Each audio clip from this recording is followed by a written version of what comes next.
then this is Complete Athlete Podcast, where we get you to your next level in your sport and in life. That sport is baseball. We got Xander Paar here. How are we doing, Xander? I'm good. I'm good. Excited to have you on, man. I'm excited to be here. I literally just met you like 2 days ago. Yep. Monday. Yeah, Brock. Monday. Yeah, you trained in with Brock, your buddy at Century, and now you're on staff here. I love the way that you were working with those older kids, and yeah, excited to kind of talk about baseball with you today. Definitely. I love baseball. I love everything about it. So I'm excited to be here. Excited to talk about it. Yeah, so kind of like how we've done these podcasts, especially you as a trainer on our staff, but also you as a current athlete and baseball player, is like, first, just tell us a little bit about your journey, like even when you were younger, like where you grew up playing ball, like what associations you played a part of, if you played any club ball, like throughout high school, and then now you're in college, a sophomore in college, correct? Junior, actually. Junior, okay. And probably a little bit due to COVID stuff, Yeah, I'm assuming. Got it. So yeah, just tell us a little bit about it. You can kind of just freeform it, just whatever you'd like. All right. Well, cool. I guess baseball kind of runs in my family. Yeah. My dad had an offer to UCLA at 14, and What? yeah, he broke his neck though and wasn't able to go play. Wow. Yeah. 14. 14. Holy yeah. crap. He was like the pitcher in Minnesota, I guess. Really? Where was that at? Coon Rapids. Coon Rapids. Yeah, you grew up in Coon Rapids. Correct. Yep. Yeah, Taylor played which Little League did you play a part of? Crawl. Crawl? Yep. Okay, you were in what? Cardinal? National? All right. Okay. Now it's Cardinal. Now it's Cardinal? Okay. Yeah. Got it. Yeah. That was so weird to me because Rapids Central. Yeah. So now it's 2, right? Cardinal and Yeah. Crawl? And I think they did that because Crawl gets a lot of Andover kids. Yep. So we're like a huge program compared to Central and National, and they're separate. Yep. So when they made it to one, it's kind of they can compete together because truthfully, we had so many kids that we kind of run over them.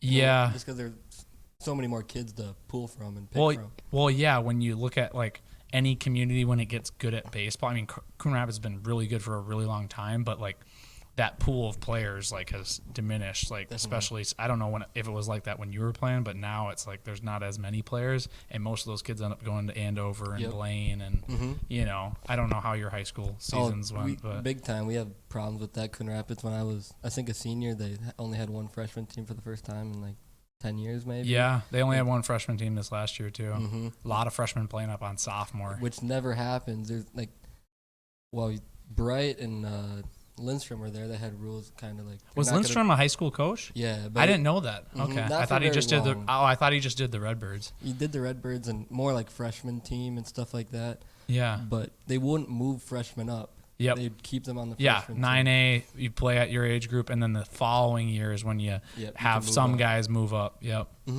And I don't know, something changed now, but I guess maybe just not as many. I think it's just numbers. Right. I'm pretty sure a lot of them are going to Andover, and a lot of them because Andover's freshman team was really good because I coached the Smyrna Park freshman team this last year, and we went into like 10 or 11 innings with them, which was good for us because usually we don't compete with the better teams. But yeah, so tell us about your Little League journeys. I don't know if you were a part of any of the Little League World Series teams or anything like that. When I was 13, actually, I was a part of a Little League intermediate team that was out of Crawl. It was only a thing for 1 year. Okay. The coach of the All-Star team as 12-year-olds wanted to do it. He wanted to keep the kids together. So we decided to it's like older kids, and it's like 275-foot fences. And got it. So it's not Little League fields anymore, but it's technically under. Is it considered like Babe Ruth? It is Babe Ruth, but it's under Little League. It's like a small, very little thing that nobody knows that Little League owns this and stuff, but they have a separate league for 13-year-olds. That's interesting. Are there any other teams? Like, did you guys play other teams around the whole metro that had a similar type of setup? So there wasn't too many teams in Minnesota. It was more like Michigan was huge and stuff. Really? Yeah. So we had to play a lot of travel ball tournaments and just to qualify. Yeah. But once we got there, like out of the state, it turned out to be a huge thing. Like even in the Midwest, but just not in Minnesota. It's just so interesting how different states have different types of play. You know, like not like you got the little leagues around here, and then you have that. I didn't even know that existed. It's super small. Like once we got to we made it all the way to where like the Little League World Series. It's the intermediate Little League World Series. Yeah. It's in Livermore, California, and okay. The last game was televised, but before that, it wasn't. That's really still big pretty enough. sweet. Mm-hmm. That's awesome. The same team that won it when I was 12, the Little League World Series, won ours when I was 13 in California. It was the same exact kids. That's cool. Mm-hmm. And then what'd you do after that? Just straight in the travel ball, really. Yep. For Coon Rapids for a couple years, pretty good there, and then high school ball. And my first time on varsity was a sophomore.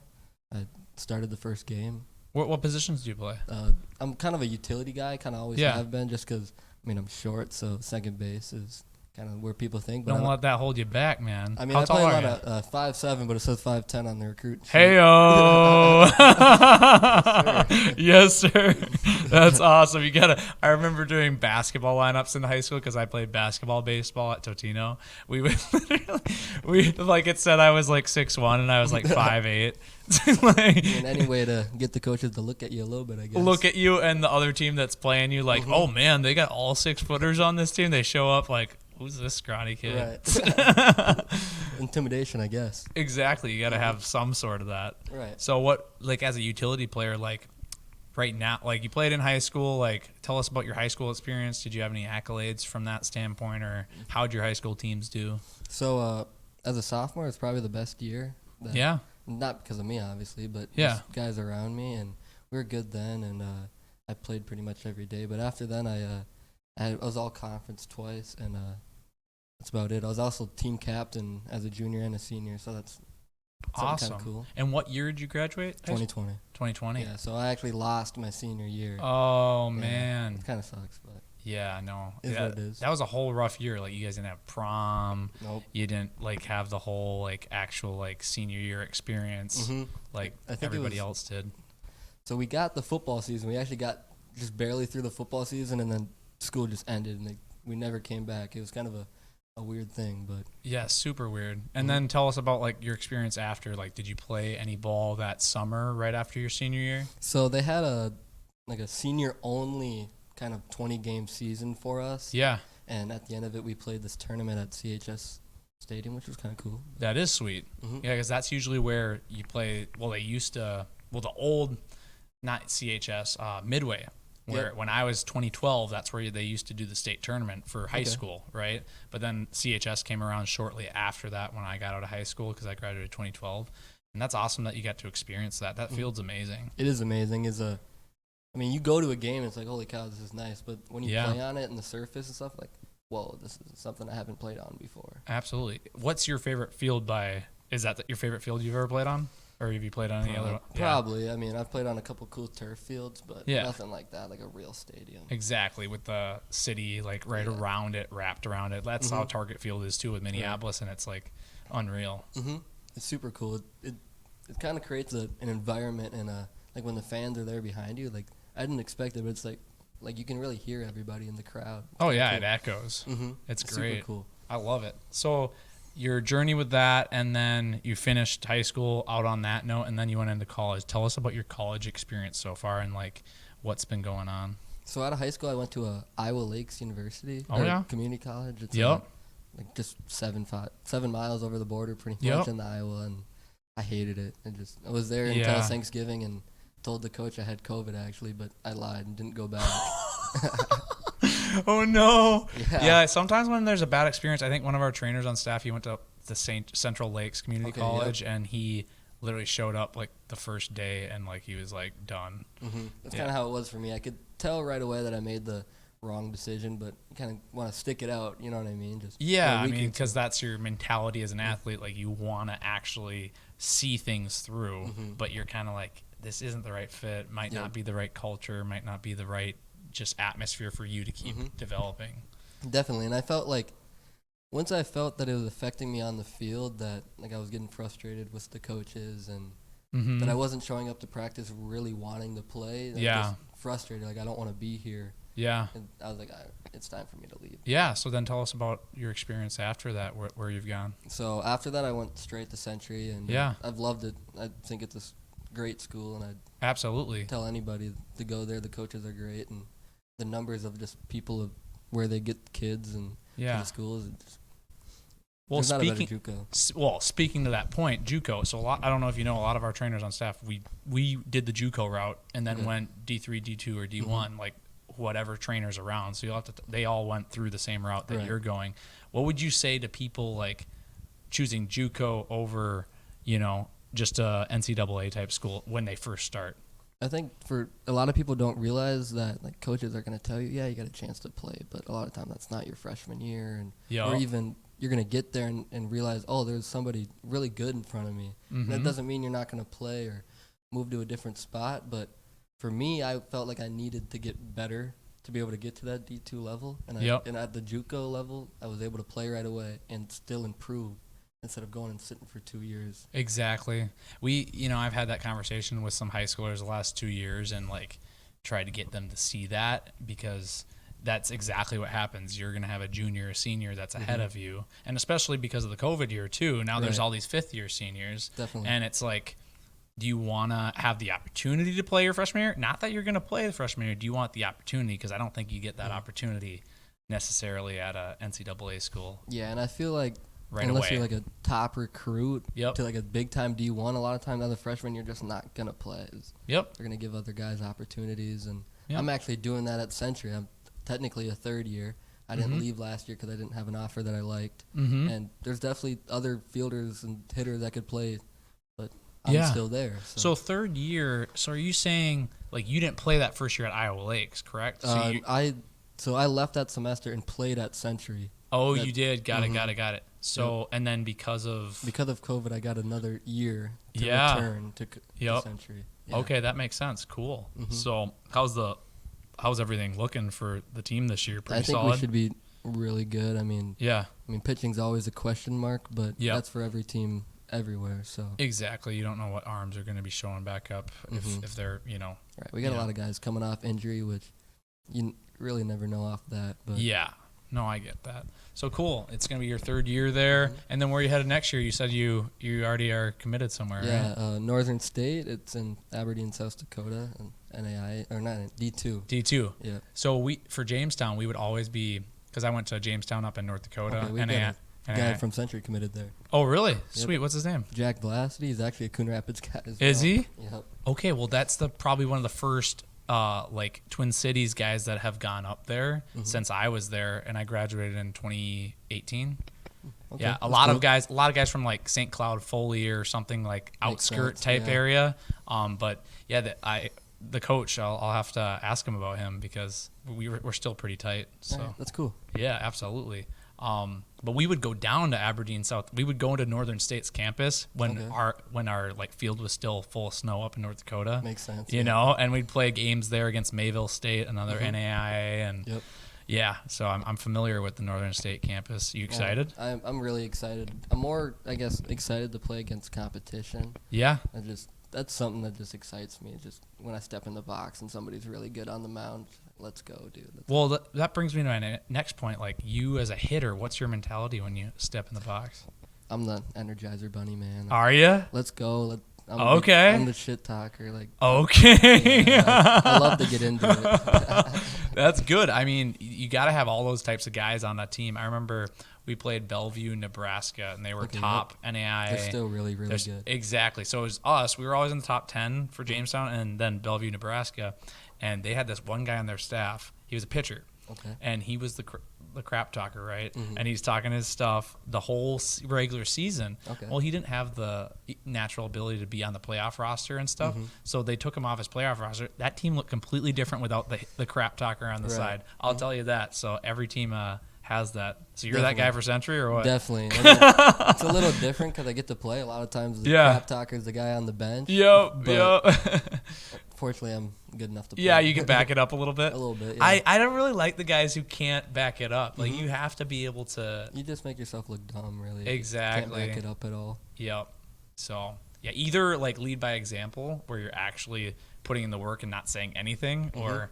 Yeah, that's my take on it. When I was in high school, I realized a lot of guys, like, will follow it, but they get into the game more if there's somebody on the team that is really excited. And I mean, for me, energy is easy. It just comes to me. I step on the field and like, let's go, dude. Energizer Bunny. You actually are, like, your body type and stuff reminds me of one of our sophomores at Blaine, and he's a little shorter guy, but he's like brings the heat with just like his crap talking and stuff. So I'll have to introduce you to him at some point if he comes in, because he's got some high goals for himself, just like you've had for yourself with playing. Speaking of goals, like, what are your goals for baseball and whatnot. I really just want to play as far as I can. I mean, Yeah. I realized once I got to college that just because you're playing at like a D3, D2 level, you're not a bad baseball player. Oh, no. You're really a great baseball player when it comes down to it. Just a lot of times it's size or something like that is going to hold you back from that next level. Yep. And so for me, I just want to play against the best competition I can. If that's indie ball, if I find a way to play somewhere higher, that'd be cool. But Yeah. just as long as I can against the best competition that I can. Absolutely. And then you said you've we don't need to talk about other organizations, but you've done some training and whatnot, just helping the youth players. So like what brings you passion doing that, and like what do you like about it? For me, it's kind of fun. Like when I see somebody finally understand or like get something like that you've been working on, like say a swing off the tee and you just can't get it, and then you finally hit that ball and it's a nice line drive the other way, and then you can do it consistently and you see that kid smile and his confidence go up. And that's exactly why I started this 2.5 years ago, is like you see wherever a kid's at, like they could be, a below average player or an average or above average player, wherever they're trying to get to that next level, like how they progress and they see their confidence grow by, doing the drills and like just getting bettering their craft, I should say. And I know you guys at Century, like you all are about bettering your craft, working with your hitting coach there. I'm actually going to be able to hear him speak tomorrow. Nunn? Yeah. You're going to have Kevin Nunn on here? Well, no, not here. We're going to some of us coaches on staff, we're going to a baseball conference at Target Field. Okay. So he's speaking there. That's what Brock told me, at least. Ask your coach to get on the podcast. I mean, I'll ask him, but I don't know if you want him on here. He's kind of a crazy man. Hey, that's okay. We got a lot of crazy people on here too. All right, well then I'll talk to him. No, I haven't. I've heard the name, but I don't. Okay, so he's an Elk River guy. Okay. 2012 grad, but he's a lefty hitter like you. You throw right? Correct. Okay, very similar. Yeah, he went to South Dakota State after Anoka Ramsey with. So a lot of us played at Anoka Ramsey, and then we went to NAI ball or D3 or D2 or D1 or whatever it was. So that's cool. You'll have to meet him at some point. So we already have the next podcast idea. We were talking about it today. He was going on a rant, as you know he does. So we'll figure. We're gonna do a round table. That's the whole idea. Like a lot of the trainers, like just a round table. So there you go. That's cool. Yeah. For you, like as a coach, like you just started coaching recently, like. Coaching and training are a little different. You're just starting on our staff. Excited to have you, by the way. Like, what do you do for fun, like as a hobby and whatnot, other than baseball? Other than baseball, I mean, I love the outdoors. Do you? Snowboard. And, hunting is something new that I've gotten into. Really? Kind of cool, yeah. That's sweet. See, every single winter I talk about doing something like that, but I've just been so focused on, baseball and whatnot that I haven't, and in my youth years too. Sam loves hunting. Maybe we should all go hunting sometime. That'd be cool. That'd be really cool. It's kind of hard for like me to. Just learning sit still almost for that. Oh, you got the ADHD, don't you? I just want to go, but you can't always. You're sitting there. No, you're sitting there. You're just chilling. Yeah, it's a lot different. The trick is you got to read a book in your head. Read a book in your head. I can't stay focused that long. Yeah, that'd be a struggle. Struggle bus in there. Oh, definitely. Have an audiobook, but then you can't hear them coming. How loud do you play your music? I guess not that loud, but I mean it can get. Yeah, I get what you're saying though. Yeah. Have something to distract you. Yeah, exactly. There's just too many distractions. Yeah, I guess, but I'm also like a squirrel, man. Like if somebody walks by, boom, I'm looking at them like, whoa. Like, I can't help it. No. When we have because we train all the way down to 8-9 year olds, and those kids definitely. I was that kid. I was that kid. This kid came in for an assessment the other night, and he was doing the wall sits because we do a little strength and speed assessment and just overall leg strength. And he's sitting against the garage wall, and at the 1:45 mark, he's shaking because he's just got all this energy, and he's trying not to laugh because his legs are shaking. Right. And I'm like, hold it as long as you can, buddy. You got all this energy. And then I go and talk to his dad afterwards, and his dad's like, yeah, I bring him to the YMCA every morning so he can get his energy out before we bring him to school. Because I'm like, I bet the teacher thinks you. Was that you? Oh, I definitely should have been working out or doing something before school. Cause oh, yeah. Once I was 2 hours in, I sat down for too long. I need to go do something. Right? You're a kinesthetic learner. Yeah, I need something in my face. I need to be doing it. Doing it. Yeah. So for like obviously baseball wise, you have these careers to play in professional ball, whether it's, amateur, whether it's indie ball, whether it's, all that stuff. From a career standpoint, like, do you think that's going to, like, after baseball? Like, have you thought about that? No, not really. I kind of just keep it day by day. Day by day? But that's a good mentality from a, getting better at baseball standpoint, because it's all about the process. Right. It definitely is about the process. And I kind of learned when I was younger that I would think about, like, man, keep trying to get better so you can go to college. Mm-hmm. And I quickly realized, like, I wasn't where my feet were. I wasn't I wasn't focused. You didn't want to be in that, because if you're thinking about the future too much, you're in that anxious state, and then you're putting too much pressure on yourself at the plate every time, or when you're in the field, and definitely causes errors. Like, big time. That was me. That was you. 100%. Like, I was like, I'd make one error, and then I'd be like, well, now any scout here doesn't want to see me, and it'd ruin the rest of my day. Instead of just focusing, like, it's just one thing. Like, you make a mistake. You need to meet Crick. He was his own worst enemy. I'm telling you. We went to Arkansas for some trips, just like for spring training, and he went like 0 for like 22 because he was so far in his head, and he was like the best hitter on our team. The rest of the year he ended up hitting like 550. It was like insane. But he broke a water fountain because he was so pissed at how bad he was doing, because he was supposed to be the number one guy on the team, and that type of stuff is it can be hard to handle. I mean, I'm not super like the big freak out guy, but I am like, I'm in my head, you know what I mean? Oh yeah, you're doing it all up here, and you're trying to figure out how to get it done out there on the field so you can get it out of your head. Exactly. Like, you just sit there like, why can't I hit a baseball? Like, but I hit baseballs every day. Exactly. I can't do it now. Like, what the heck? Yeah, I saw your swing the other night. Looked smooth. Lots of righty thrower, lefty hitters lately. You, Brock, Crick. What the heck's going on? I don't know what's up with that. The story I've been told is that I switch hit as a kid and that I was just terrible. Yeah. So my dad made me only hit lefty. That's the story I've been told. Xander, same thing happened with Crick. His dad's a military guy. My dad's not a military guy. But okay. I was just trying to see if there was any similarity. Crick's like, I needed to learn how to throw left-handed because I was actually left-handed, and my dad made me throw right. When he was like little, when he was starting to throw a ball at like 2, 3, 4 years old, and his dad made him a righty. Really? Yeah. That's kind of interesting. Isn't it? So he like actually has these natural like neural pathways of like actually throwing, and it looks smooth. And if he actually threw more when he was younger, he'd probably be able to do both. Dang, that's kind of cool, and it's something you kind of see more in today's game. Oh, guys throwing from both sides, and like, I know how many more. I know Pat Vendetti. Are there any other guys? I know there's a couple dudes in the minor leagues. Yeah, but not the it's pro so level hard. yet. It's so hard because right now, you as a player, you're training every single day to perfect it on one side. Right. Just think about the double amount of work. Like, you have to be like insanely obsessed to be able to do something like that. Oh, big time. Even like just to be a dually where you're a pitcher and a hitter. Like, that too. Like, just to have to work consistently hard at your craft on both sides. Like, I can come and do a 3-hour practice, take some fly balls, do a couple sprints, cool, easy. But if I had to get up at 7, do pitching practice, take 2 hours, and then do a hitting practice, like, that's more mind than it is physical, even just like to keep yourself there focused and everything like that. 100%. Yeah, I stopped being a position player right after high school. They wanted me to play some shortstop like freshman year. I didn't really like hitting. It just wasn't in my blood. I was a pitcher, like that mentality from that standpoint. So I'm like, no, I don't want to do it. I'll fill in once in a while, but I just want to focus on one thing. And I could totally see that because like I pitched when I was younger, and when I was on the mound, I'm like, all right, cool, just throw it over the plate. But like when I get in the box, I'm like, let's go, dude. Yeah, so like you already knew what you were good at and what you wanted to do.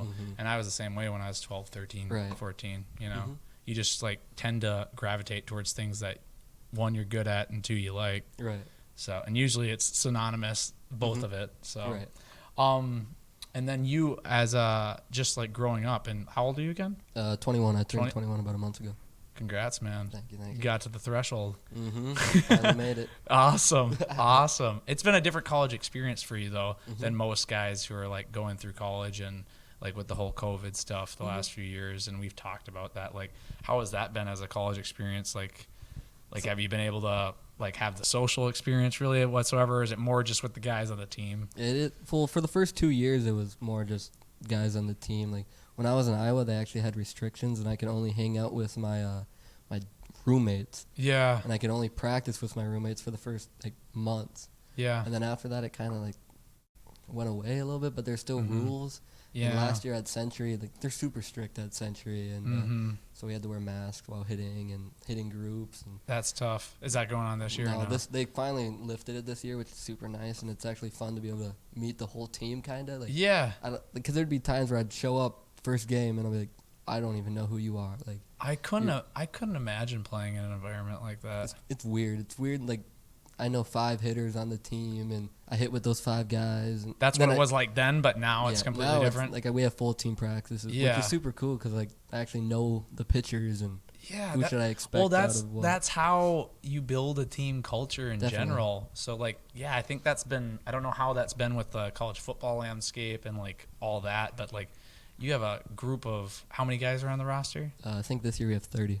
Okay, and you guys all have this common mission and goal. Exactly. You have your individual goals of like playing after Century, since it's not a 4-year school, but then you all have to come together. You got to know each other. Definitely. You got to know how each other ticks. Oh, big time. And like in order to make a national championship run, which is exactly what your school does, like on a yearly basis.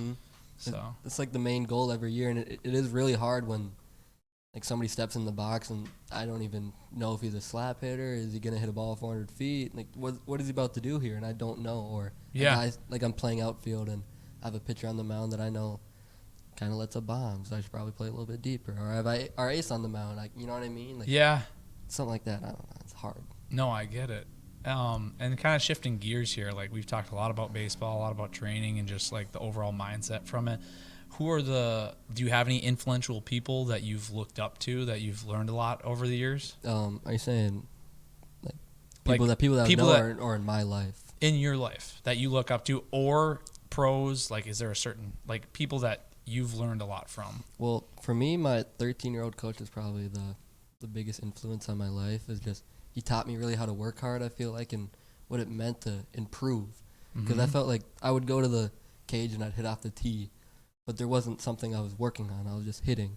Yep. Right, and he kind of taught me what it meant to like improve and to work on something, and instead of just go and hit.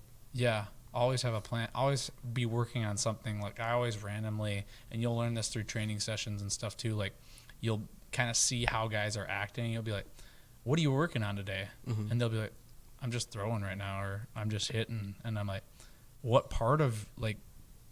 What are you focused on? Like, what's your daily plan today of like how you're going to get better? Right.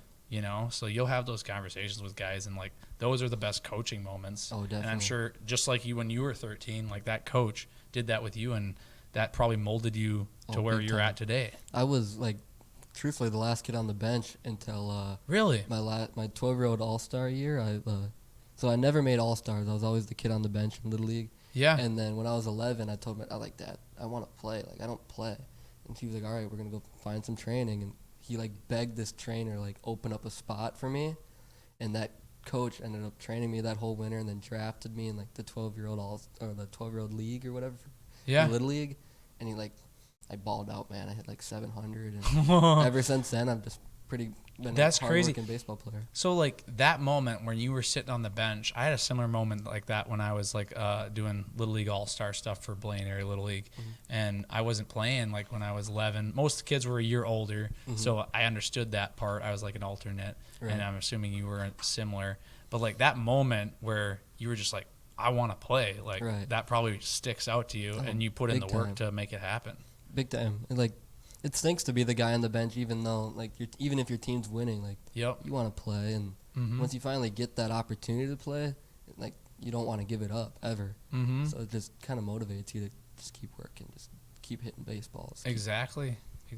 No, those are life lessons that, you know, I do think if there's any parents listening and whatnot, like, those moments where you could get upset at a coach or something because your kid's not playing, like, what does your kid have to do to – and you did that. You know, you did that to get to your next level. And you got there, and then you've continued to compound on that year after year after year. And I think after you realize that and you get put back – like last year I lost my spot. I was our starting second baseman. I made five errors in 2 games. I didn't hit to start the year the way I am. Like, I'm a really good hitter. Yep. That's what I was actually told in high school that I'd never make it to college because of my glove. It's because of my bat. Somebody would take my bat. Yeah. And so, I mean, but I lost my spot. And so after that, I just literally went back to the gym and fielded every single day until I got my spot back. What type of fielding stuff did you work on during that time? For me, it's I come up on ground balls. Yeah. Staying through the ball, staying with my nose down. Stuff like that. Nose down, chest to the ball, working through it, not stopping. Exactly. Yeah, we have some guys on our national team that's like a big bugaboo of theirs. So if they're listening right now, keep moving through the ball always. Like, that's the biggest thing that I've learned. Like, even for baseball, like hitting too, it's just like stay through the ball. Stay through everything. Yep. It just makes everything so much easier. Yeah. And you don't have to use your arm when you do that. I mean, you do, but when you're it's moving an extension through of your body, your legs, your core, everything moving through it. Right. Yeah. And you see these guys in the big leagues just like wailing balls across the infield at 95 miles per hour or whatever. And like that's years and years of practice, and then two, knowing how to do that. You can't just throw a baseball. Yeah, you can't just do it with your arm. Right. Yeah. That's good stuff, man. So yeah, you look up that 13-year-old coach. Anybody else that has been influential in your life? I mean, obviously my parents, and just pushing me to keep working hard, I guess, and they're like telling me like, wake up early, like go to the gym, you know what I mean? Absolutely. Like not telling me to stop. Really, my parents have always been like, if you're okay, if you're not super sore, if you know what I mean, keep going. Just Absolutely. Keep going. Yeah, you need that positive encouragement in there because there's a lot of peaks and valleys, and it sounds like you've had that so far. Big time. And like I feel like most people do. It's not often that you're just always that guy. Yep. Always on top of the world. And most players definitely hit rock bottom almost, or you know what I mean? Like just feel like, damn, there's nothing I can do. And so also, this is something like you were smaller at a younger age, right? And probably even so. Well, actually, no, I was. I was this height when I was 12 in Little League. I have not grown since Little League. Oh, wow. So you were one of those guys. Oh, I was towering over. I thought, my biggest problem when I got older was I was always trying to get under the ball thinking I was going to be the dude that would just hit a home run every time. Because in Little League, that was me. I'd hit balls 100 feet over the fence. Yeah. But after that, it was like, I need to change my swing. I need to turn into a gap-to-gap hitter that's going to be good for my style and who I actually am. That makes sense. So the fact that you recognize that is another big learning lesson for anybody listening. That's good. What are you currently working on to improve your skills? For me, it's when I need to let the ball get deep. When I go and try to lunge at baseballs or try to go really get them instead of letting balls get deep into where I am strong, I get myself out. When I try to pull baseballs instead of staying up the middle, you're going to naturally pull the baseball if it's inside. And if your swing's if you're swinging how you should be swinging, you're going to hit that ball hard on the inside. But you have to be able to hit that outside pitch. You have to be able to let it get deep. Yeah, because everybody wants to just be able to hit the ball with the highest exit, be able to pull it all the time. But you're only going to be able to get that inside pitch, especially when a guy's throwing 85, 88, 90, and even for the younger guys whose hands might not be as quicker now, like facing a guy who's throwing 65 from a shorter distance or 70, 75, you got to stay within those simple mechanics that you're talking about and work on your tee and get all that stuff in. Tee work is huge. I have teammates that don't believe in the tee, and I'm just like... Still? Yeah, I'm just like, I don't understand what you're... I mean, obviously, you need front toss, you need overhand toss, but the tee for me has been just huge, just working things out that I need. You can't work on those things when something's moving. You got to simplify it. You can make the movement in your mind coming to the tee, you know?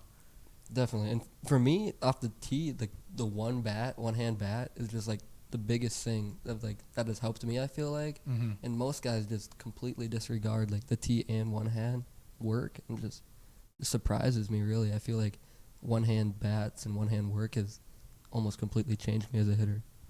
That's good. Yeah, I mean, from that knowledge standpoint, we haven't really done too many one-handed drills. I know a lot of the guys learned it when they were younger. We just haven't incorporated it. So I'm interested to see that in your training process with the kids you're working with. It's definitely something I would be talking to my kids about. Absolutely. And then last but not least, what is your own definition of what a complete athlete is? A complete athlete is somebody that shows up every day, competes, works hard, and is there for their teammate.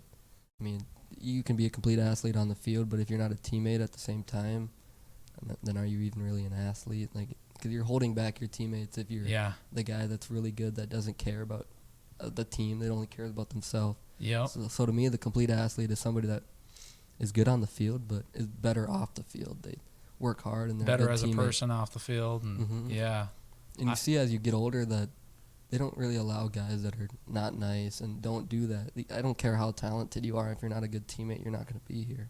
Absolutely. I had a circumstance with that with my roommate up in college, and it wasn't tolerated. Right. You strive for excellence, and you want to be a good human being, and you want to put the work in, and because that's the culture that you want to be around. That's what we're creating here at Complete Athlete. And last but not least, where can listeners find you online? I'm on Instagram, Xander Paar 5. I have nothing really else. I'm not a big social media guy. I don't have Twitter. Good for you. Stay the straight and narrow. Mostly just for promotion purposes, so people can check out your stuff. And if you ever post anything with Century, he will be playing with Century College this year. If you want to go watch him play out there over in White Bear Lake. Is it White Bear Lake? Or White Bear Lake. Yep. If you go like 10 feet down the road, it's Matamidi, but we're technically in White Bear Lake. Got it. Yep. So you can see him play there, and we're excited to have you on staff here, Xander. Excited to be here. Excited to help kids get better. Absolutely. Thanks for coming on. Thanks for having me.